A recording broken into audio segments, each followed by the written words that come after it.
Serious late night hikers, what is the creepiest thing you have seen while hiking? While it did not happen during the hike, rather the camping, it was still the creepiest thing I've experienced out there. Was working at a summer camp for kids and we went on an overpass outing. Had a cougar circle our camp from around 11 PM to roughly 5 AM. It was crying out, hoping one of us would separate from the group. I stayed up all night with bear spray and a hatchet, keeping an eye on it with the other staff.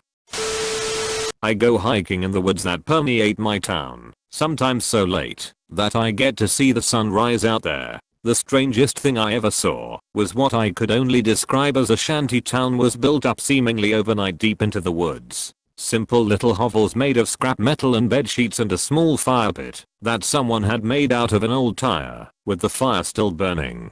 But that wasn't the weird part. The weird part was that this was well past midnight when I found this place, and it was quiet as a grave. There was no one there. Someone made the trouble of getting a fire going and then left it. From the look of it, this place could hold about a dozen or so people, and yet there was nothing there but the fire they abandoned and whatever possessions they had left in the shanties. It was in the summer around dusk, and I was camping at a remote campground with my dad.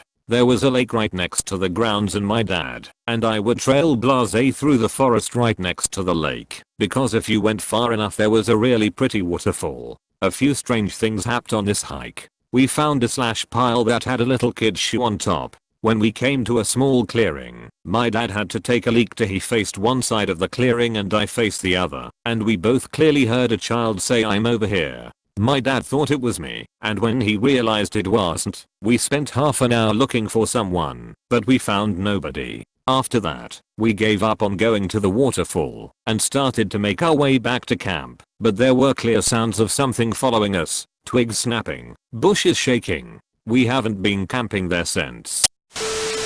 Not so much hiking as walking home after work one night a lot of years ago. I normally got off around 7 PM and my walks home were uneventful. However, this night I covered a half shift for someone and worked until 11 PM. There was a trail behind some train tracks I would take home to avoid walking beside traffic and whatnot. I came to realize that night those trails were a lot different at 11 PM than they were at 7 PM. I happened across a guy who was laying by his bike moaning in pain. It didn't sound like real moaning, more like a kid's fake "I have a tummy and can't go to school" moan. I also noticed his bike was standing up on its kickstand. It didn't make sense to me. He would set his bike up properly, only to fall to the ground in pain. He saw me and called out to me for help, but I kept walking and turned to make my way back up towards the street. As I turn, I suddenly hear some shuffling around, and the previously hurt gentleman yells at me, "I'm gonna kill you, MOTHERF***KER. He hops on his bike and starts rushing towards me. At this point I'm most of the way up the incline going towards the railroad tracks that ran parallel to the street. I haul ass up there, and as I get over the tracks, my would-be assailant proceeds to hit the tracks with his front tire and flips over his handlebars, hitting the ground hard.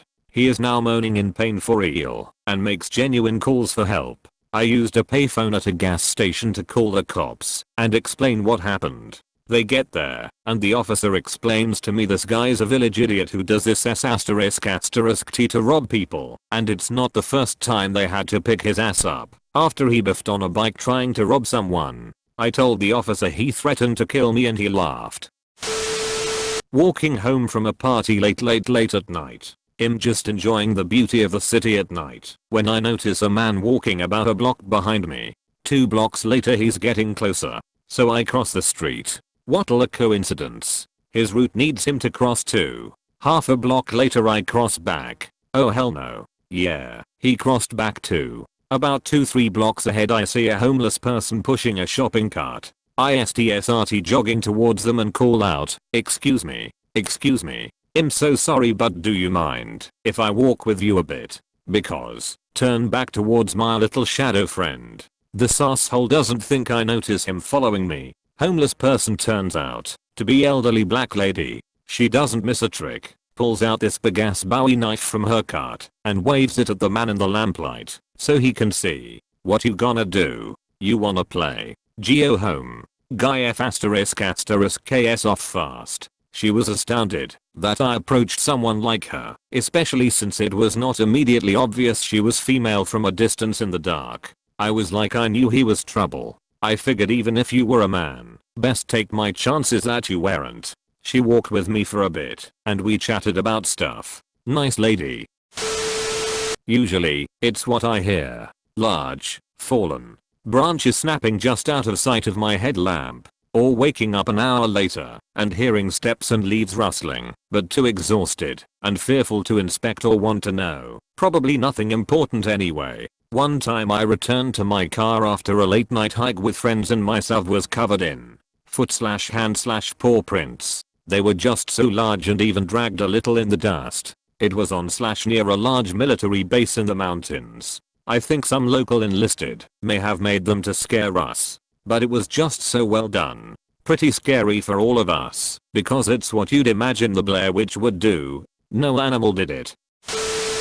It wasn't what I saw. I saw nothing out of the ordinary. However, my dog got very agitated around a certain part of a trail, and alternated between barking and snarling, and hiding behind my legs. It creeped me out enough that we hurried out of there fast.